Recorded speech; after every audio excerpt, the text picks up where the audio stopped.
নমস্কার বন্ধুরা, আমি খুশি। কেমন আছো তোমরা সবাই? আশা করছি সুস্থ আছো, ভালো আছো। আমিও ভালোই আছি। আজ ব্লগটা আমি আমার বেডরুম থেকেই শুরু করছি। সকাল সকাল ঘরটা গুছিয়ে নেবার যুদ্ধে নেমেছি। আর দেখো, আমার সঙ্গে সঙ্গে তুতুও ঘুম থেকে উঠেই সোজা আমাদের ঘরে চলে এসেছে। ওর আজ স্কুল ছিল না, ওর তো আবার মর্নিং স্কুল, যার জন্য ঘুম থেকে উঠে আমাদের ঘরে চলে এসেছে। আর এসেই বদমাইশি শুরু করেছে, বিভিন্ন রকমের প্রশ্ন শুরু করেছে, এটা কেন হবে, ওটা কিসের জন্য হয়। আমি দেখো বেড কাভারটা চেঞ্জ করব, তাও সেটাও ও করতে দেবে না।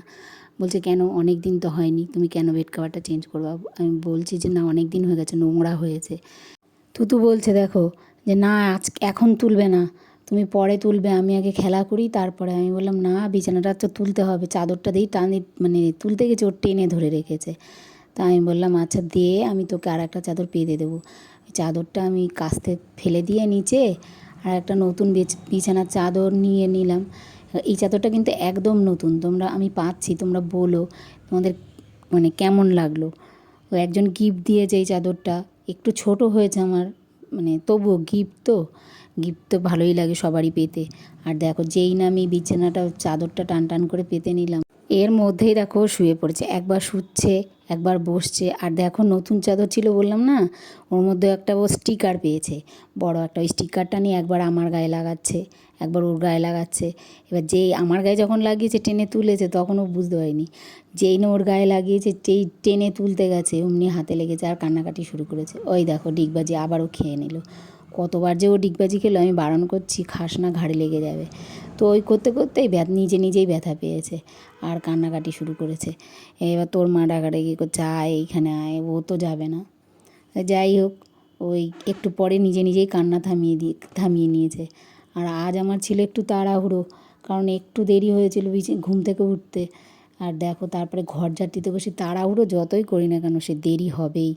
ঘর ঝাড় দিতে গেলে কি আর মানে তাড়াহুড়ো করা যায়? আনাচে কানাচে কতই নোংরা থাকে। তো এইভাবে ঘরটা ঝাড় দিয়ে নিলাম, নেওয়ার পরে দেখো আমি কত জামা কাপড় আজকে কেচেছি। 2-3 দিন বৃষ্টির পর আজ দেখো রোদের দেখা মিলেছে। আজ জামা কাপড় আর রোদটা উঠেছে খুব কড়া, তাই জামা কাপড় দেখো, বেড কাভার সমস্ত কিছু কেচে নিয়ে আমি ছাদে মেলতে গেলাম। এতদিন এতদিন এত রোদ ছিল যে ছাদে ওঠার নামই করিনি, এত রোদ।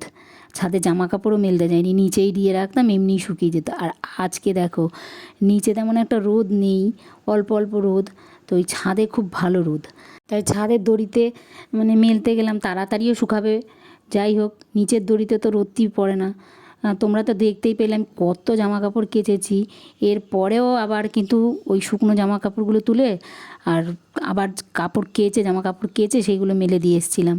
আর আমি নিচের ঘরে এই 2 ভাই বোনকে রেখে এসে ছাদে জামা কাপড় মেলতে এসেছিলাম। 2 ভাই বোন ওপরে উঠে, খাটে একটা পাখা ছিল ছোট্ট, সেটা কে নেবে সেটা নিয়ে মারপিট শুরু করেছে। তো আমি বললাম তুমি বুনুকেও দাও আর তুমিও নাও, তুমি ওকে হাওয়া দাও আর তোমাকেও হাওয়া দেবে। এই ওরা দুজনে খেলা শুরু করলো। ওই বাচ্চা মেয়েটা তোমরা দেখছো না, ওই বাচ্চা মেয়েটা আমাদের নাতনি হয়, বড় ভাসুরের মেয়ের মেয়ে। তাই দেখো, ওরা দুজনেই খেলা করছিল আর আমি ওই বারবার ছাদের থেকে জামা কাপড়গুলো এনে খাটের ওপরে রেখে দিচ্ছিলাম এক জায়গায় জড়ো করে, ওইগুলো আমি ভাঁজ করে নিলাম। ভাঁজ করতে করতে ওদের সঙ্গে কথাও বলছি আর ভাঁজও করে নিচ্ছি। এর মধ্যে আমি নিচে নেমে এসে ওদেরকে দিয়ে এসে, তারপরে অনেক দিন থেকে ভাবছি যে আলমারিটা খুলবো, এক গাদা জামা কাপড় ভাঁজ করে করে রেখেছি, এগুলো ভরবো। সে মানে তাও 10-15 দিন হয়েছে এক জায়গায় মানে ভাঁজ করে রেখে দিয়েছি, কিছুতেই খোলা হচ্ছে না আলমারিটা, সময়ও পাচ্ছি না। যাই হোক, আজকে খুলে নিলাম আলমারিটা আর ওই যেই জামা কাপড়গুলো বাইরে ছিল ওগুলো সব ঢুকিয়ে রাখলাম। ঢুকিয়ে রেখে গুছিয়ে নিয়ে তারপরে আমি কী করলাম, দুটো কুর্তি বার করলাম।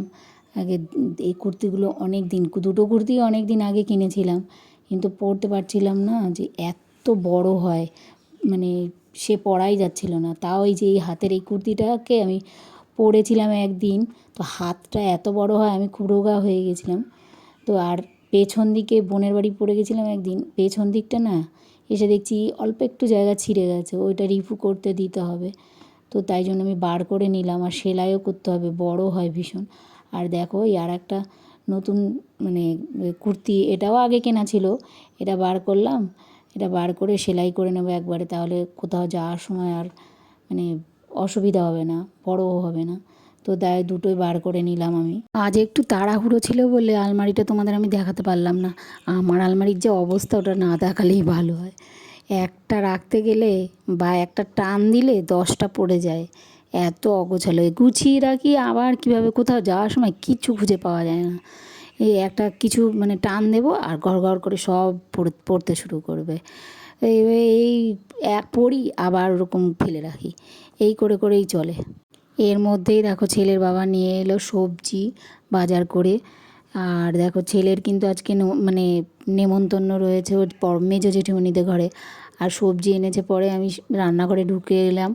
রান্নাঘরে ঢুকেই ওই সবজিগুলো গোছাতে বসে গেলাম।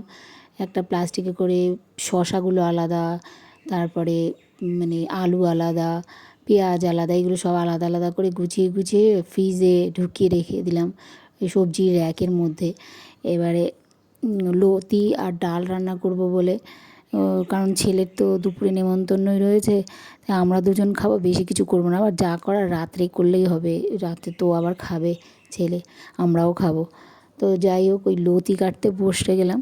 লতি একটা করে লতি কাটতে অনেকটাই সময় লাগে, তাও লতি কেটে নিলাম। লতি কাটতে আবার ডালও বসিয়ে দিলাম।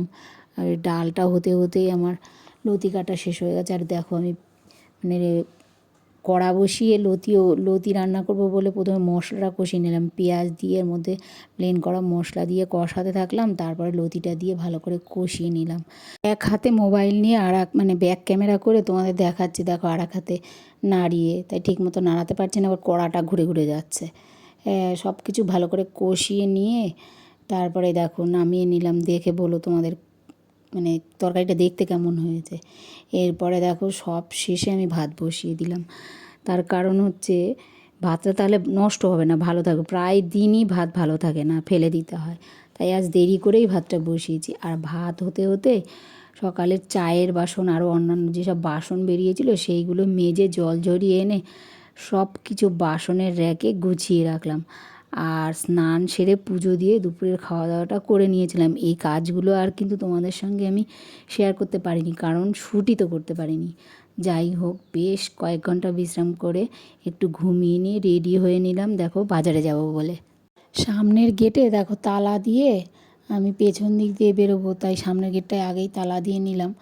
আর বাজারের একটা ব্যাগও নিয়ে নিলাম, আর হচ্ছে মানি ব্যাগটাও নিয়ে নিলাম। বাজার যদিও সকালবেলা করেছিল, তবুও বাজারের ব্যাগ একটা নিয়ে নিলাম। আমি একটু অন্য কাজে যাব, যদি কিছু ভালো লাগে সেটাও নিয়ে আসবো বাজার থেকে, তাই জন্য বাজারের ব্যাগটাও নিয়ে নিয়েছিলাম। তো সামনের গেটে তালা দিয়ে আমি পেছন দিক থেকে বেরিয়ে গেলাম। আর বাজার থেকে বাড়ি আসতে অনেকটা রাত হয়েছিল। বাড়ি এসে জামা চেঞ্জ করে মানে অন্য একটা জামা পরে তারপরে দেখো আমি মাছ কাটতে বসে গিয়েছিলাম। 2 রকমের মাছ এনেছিলাম, ছোটো মাছ আর ওই পাবদা মাছ। আমাদের তো গ্রামের বাড়ি, এখানে এই বাজারগুলোতে আর কি মানে সবসময় পাবদা মাছটা পাওয়া যায় না, তো আজকে পেলাম তাই আনলাম। কিন্তু এই রাতের দিকে আমি মাছ আনিই না, বা ওর বাবাও মাছ আনে না, তার কারণ এগুলো কাটা ধোয়া অনেকটা সময় লেগে যায়, আর রাতের বেলা বিরক্তও লাগে। সেই জন্য যাই হোক, আজকে ভালো পেয়েছিলাম তাই ওই পাবদা মাছটা ছেলে খায় বলে নিয়ে এসেছিলাম। আর ছোটো মাছও এনেছিলাম। এগুলো কাটতে তো অনেকটাই সময় লেগেছে, কেটে ধুয়ে পরিষ্কার করে তারপরে তো রান্না। তো তারপরে আমি ওই যখন ভেজে তারপরে রান্না করছিলাম। আলু বেগুন আর টমেটো দিয়ে এই মাছটা রান্না করব বলে আমি আলু বেগুন কেটে নিয়েছিলাম আগেই।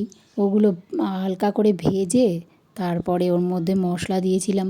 মশলাটা একটু কষিয়ে নিয়ে তারপরে দিয়ে দিয়েছিলাম জল কিছুটা, এবার ফুটিয়ে নিয়ে তারপরে শেষে মাছগুলো দিয়ে আবারও কিছুক্ষণ ফুটিয়ে নিয়ে নামিয়ে নিয়েছিলাম। তো সব মাছই আমি একসঙ্গে দিয়ে দিয়েছিলাম। তো আর ব্লগটা আমি বাড়ালাম না, আজকের মতো শেষ করলাম। সবাই সুস্থ থেকো, ভালো থেকো। কাল আবার নতুন একটা ব্লগ নিয়ে তোমাদের সামনে আসবো। গুড নাইট বন্ধুরা।